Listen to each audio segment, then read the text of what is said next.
Hello. तो welcome back to our channel super study Dham. जैसा कि अपन पढ़ रहे थे उसी सीरीज में अब आगे चलते हैं। आज अपन पढ़ेंगे आरटीई 2009 जो कि कई एग्ज़ाम्स में पूछा जाता है, विशेषकर शिक्षक भर्तियों में। इस प्रकार से अपन आरटीई 2009, आरटीई 2011 और फिर एनईपी 2020 तीनों क्लासें देख रहे हैं।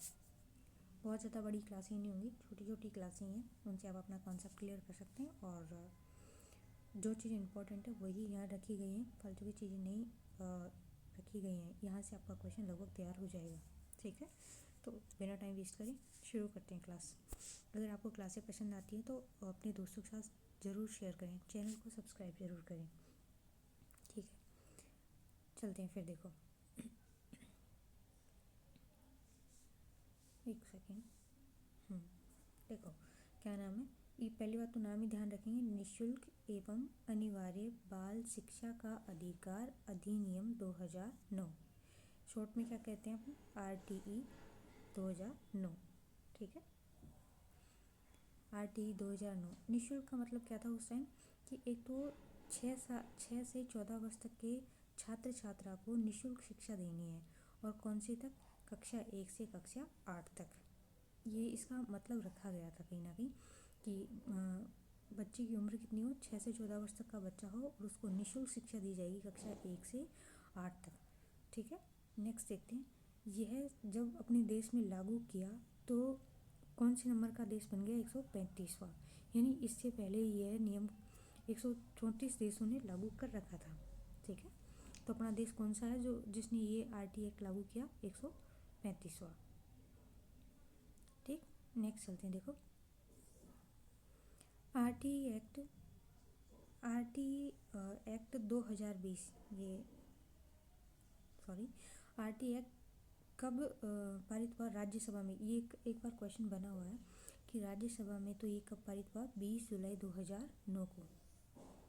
कई बार ऐसे क्वेश्चन बनते हैं, लोकसभा में पारित होने के बाद ये राज्यसभा में पारित होने के बाद लोकसभा में कब पारित हुआ, 4 अगस्त 2009 को। ठीक है, तो राज्यसभा में 20 जुलाई और लोकसभा में 4 अगस्त। फिर आरटी एक्ट जब राष्ट्रपति के हस्ताक्षर होने के बाद ही तो कानून बना, तो ये कब हुआ, 26 अगस्त 2009 को। इस प्रकार से तीनों जगह पारित होने के बाद फिर ये लागू होगा। देखो तो राज्यसभा 20 जुलाई 2009, लोकसभा 4 अगस्त 2009, राष्ट्रपति द्वारा इस पर हस्ताक्षर कर दिए गए 26 अगस्त 2009 को। ठीक है, अब देखो ये कब लागू होता है, 1 अप्रैल 2010 को देश में, संपूर्ण देश में लागू हो गया, सिर्फ इसको छोड़कर, जम्मू कश्मीर को छोड़कर। ठीक है, किसको छोड़कर, ओनली जम्मू कश्मीर को छोड़कर। ये डेट बहुत ज़्यादा इंपॉर्टेंट है। आरटी एक्ट 2009 कब लागू हुआ पूरे देश में, तो 1 अप्रैल 2010 को। 1 अप्रैल 2010 को याद रखेंगे। फिर नेक्स्ट आता है, देखो अब 2010 में जब लागू हुआ तो जम्मू कश्मीर में लागू नहीं हुआ। अब इसमें संशोधन हुआ कब, 31 अक्टूबर 2019 को, और इसको जम्मू कश्मीर में भी लागू कर दिया गया। कब हुआ, जम्मू कश्मीर में 31 अक्टूबर 2019 को। इस प्रकार से वर्तमान में ये संपूर्ण देश, पूरे देश में लागू है। ठीक है, नेक्स्ट ध्यान रखेंगे, मोटी मोटी ही चीज़ अपन देखेंगे, बहुत ज़्यादा एक्स्ट्रा नहीं देखेंगे, जहाँ से क्वेश्चन बन जाता है। देखो क्या है, कितने अध्याय हैं इसमें, टोटल 7 अध्याय हैं, 29 धाराएं। मूल में 38 धाराएं ही थी, बाद में 29 हो गई हैं। ठीक है, और एक है अनुसूची। बहुत बार क्वेश्चन पूछ लेता है, आरटीई 2009 में कितने अध्याय हैं और कितनी धाराएं हैं और अनुसूचियाँ कितनी है, तो इस चीज़ का आप खास ध्यान रखेंगे। ठीक है, अब एक बार अपन अध्याय देख लेते हैं। अध्याय कौन कौन से, 7 अध्याय हैं। 7 अध्याय, 38 धाराएं पहले थी, वर्तमान में 39 धाराएं हैं। ध्यान रखेंगे, अध्याय फर्स्ट में प्रस्तावना दे रखा है, सेकंड में अधिकार और संरक्षण दे रखे हैं, थर्ड में दे रखा है समुचित स्थानीय और सरकार और माता पिता का कर्तव्य दे रखा है, तो फोर्थ में विद्यालय के अध्यापकों के कर्तव्य है, फिफ्थ में है पाठ्यक्रम, और सिक्स में बालकों के अधिकारों का संरक्षण संबंधी, और साथ में आते हैं अन्य मुद्दे। ये हैं 7 अध्याय। 7 अध्याय हैं, इनके बेस पे आपको सारी धाराएं पढ़ लेंगे। 7 अध्यायों में पूरी 39 धाराएं हैं। ठीक है, अब नेक्स्ट चलते हैं। अब जो 39 धाराएँ हैं वो फटाफट अपन देख लेते हैं एक बार। कुछ एक धाराएँ मोस्ट है, उनको मोस्ट बता दिया जाएगा, उनको आप गौर से देखें तो आराम से काम बन जाएगा। ठीक है, पहली बात तो ध्यान क्या रखेंगे, वर्तमान में कितनी धाराएँ हैं 39, पहले कितनी थी 38। ठीक है, देखो पहली धारा में क्या है, नॉर्मल है, इसको याद रखने की जरूरत नहीं है, इसका नाम, विस्तार और प्रारंभ। ठीक है, फिर दूसरी में क्या आता है परिभाषा। परिभाषा में अलग अलग बताया गया है, जैसे दुर्बल वर्ग है, अभावग्रस्त वर्ग है, प्रारंभिक शिक्षा के बारे में बताया गया है, बालक और समुचित सरकार के बारे में। दुर्बल वर्ग में कौन सा है, जिनके परिवार की आय कितनी है 2.5 लाख से कम। ठीक है, फिर तीसरी धारा में बताया गया है आरटी यानी निःशुल्क शिक्षा वाला। फिर आता है कक्षा ये धारा 4 आयु के अनुरूप प्रवेश। आयु के अनुरूप प्रवेश मतलब बताया जाता है कि अगर बच्चा बहुत बीच में पढ़ना छोड़ देता है और फिर वापस से स्कूल में आता है तो उसको एडमिशन देने से मना नहीं कर सकते, उसको क्या करेंगे उसकी एज के अनुसार उसकी उसी क्लास में एडमिशन दे देंगे। ठीक है, और फिर वो जो पीछे रह गया है उसको अलग से क्लासें लगा के उसको तैयार किया जाता है। ठीक है, ये होता है आयु के अनुरूप।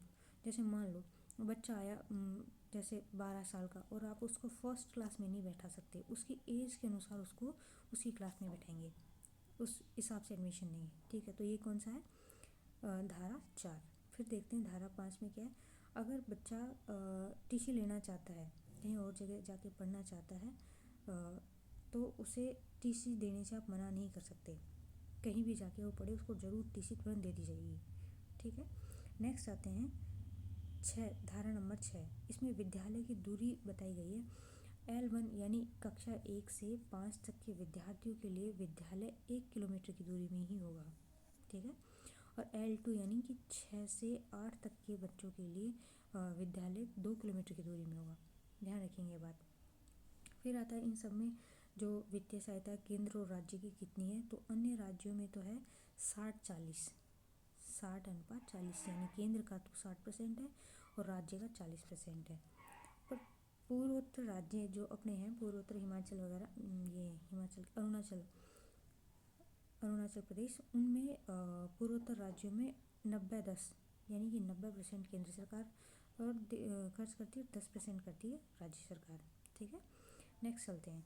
ये क्वेश्चन कई बार पूछा जाता है कि कौन सी धारा में कर्तव्य, मतलब समुचित सरकार का कर्तव्य 8 नंबर की धारा, और स्थानीय सरकार का 9 नंबर की धारा, और माता पिता का कर्तव्य 10 नंबर की धारा। तो ये 8, 9 और 10 ये है कर्तव्य के बारे में। तो ये 10 कई बार पूछा जाता है कि माता पिता के कर्तव्य कौन सी धारा में दिया गया है, माता पिता के कर्तव्य कौन सी धारा में, तो स्पेशली आप ध्यान रखेंगे 10 नंबर की में।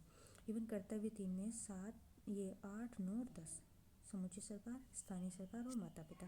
ठीक है, नेक्स्ट चलते हैं अपन 11 नंबर की धारा पे। उम्मीद है आपको क्लास पसंद आ रही होगी, तो चैनल को सब्सक्राइब जरूर करें, अपने दोस्तों के साथ शेयर करें। देखो 3 से 6 वर्ष तक के बालक को आंगनबाड़ी केंद्रों के माध्यम से पूर्व प्राथमिक शिक्षा दी जाएगी, ये धारा 11 में दिया गया है। ठीक है, फिर आता है निजी विद्यालय। निजी विद्यालय मतलब प्राइवेट स्कूल जहाँ पे फीस ली जाती है, तो वहाँ पे 100% में से 25% जो सीटें हैं वो ऐसे आरक्षित बच्चों को ऐसे इनको दी जाएगी, ये सीट उनको दी जाएगी। तो 25% आरक्षण वाला किस धारा में है, 12 में।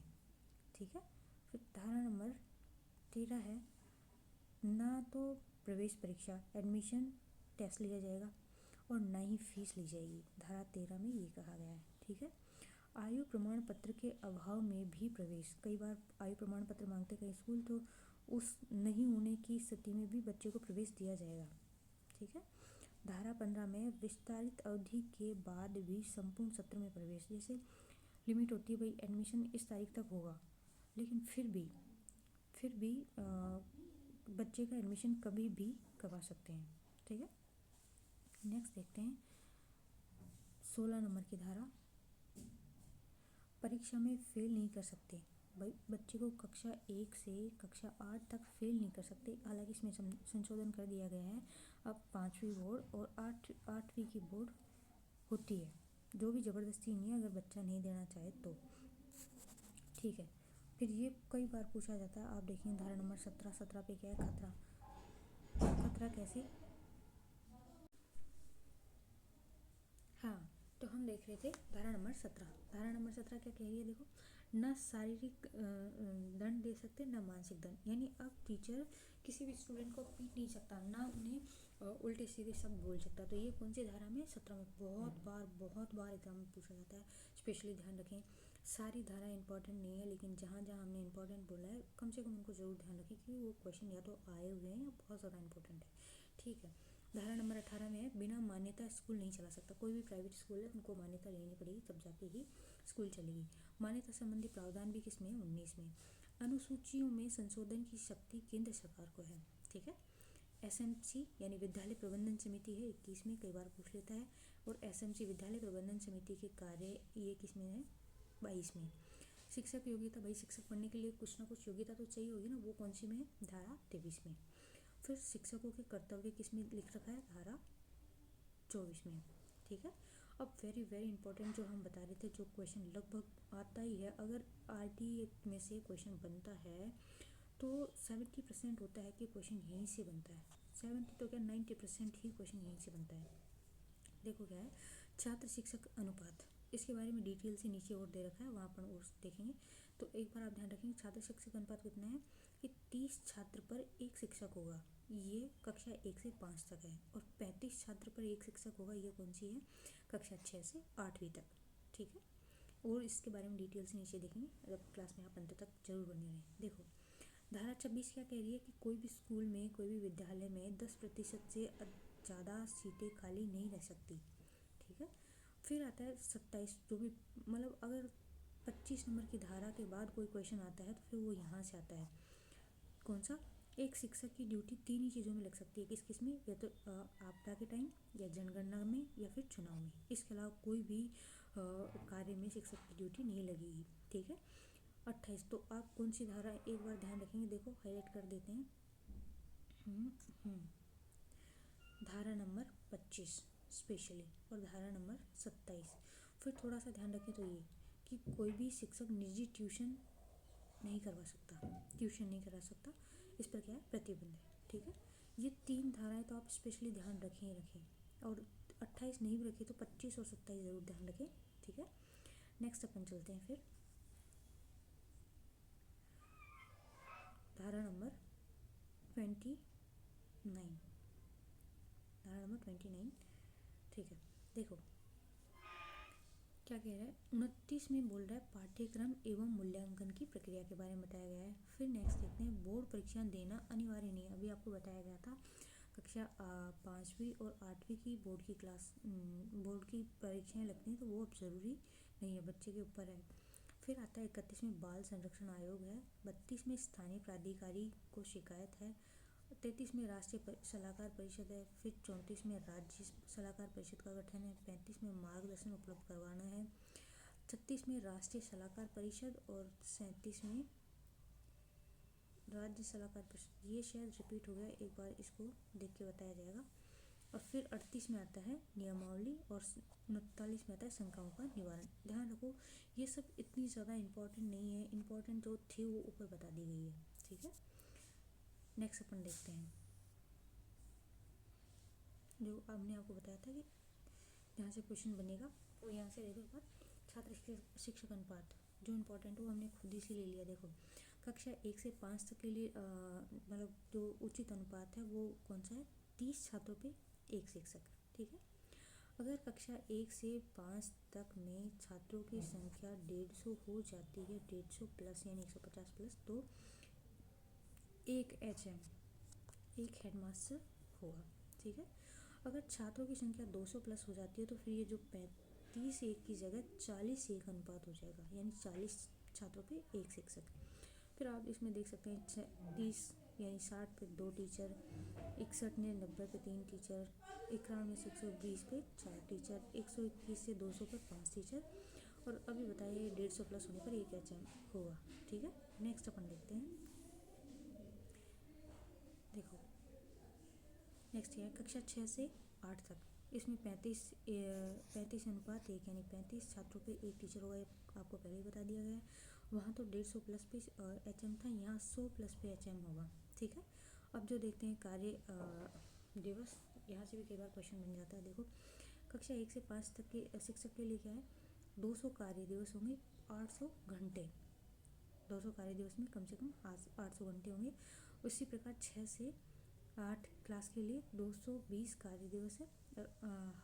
कितने टाइम है, 1000 घंटे हैं। और इसमें प्रति सप्ताह का कितना है, देखो 45 मिनट विद तैयारी के घंटे, ये सप्ताह में काम होगा। अगर किसी जगह विशेष शिक्षक है तो वो देखो L1 के लिए 10 दिव्यांग छात्र हैं तो उनके लिए एक शिक्षक होगा, और L2 में 15 दिव्यांग छात्र हैं तो उनके लिए एक शिक्षक होगा। यानी कि L1 में 10 पे एक टीचर होगा और L2 में 15 पे एक टीचर होगा। तो इस प्रकार से अपना ये RTE 2009 कंप्लीट होता है। और उम्मीद है आपको अच्छे से तैयार हो गया होगा। अगर आपको क्लास पसंद आती है तो ज़रूर चैनल को सब्सक्राइब करें, अपने दोस्तों के साथ ज़रूर शेयर करें। तब तक खुश रहें। जय हिंद, जय भारत।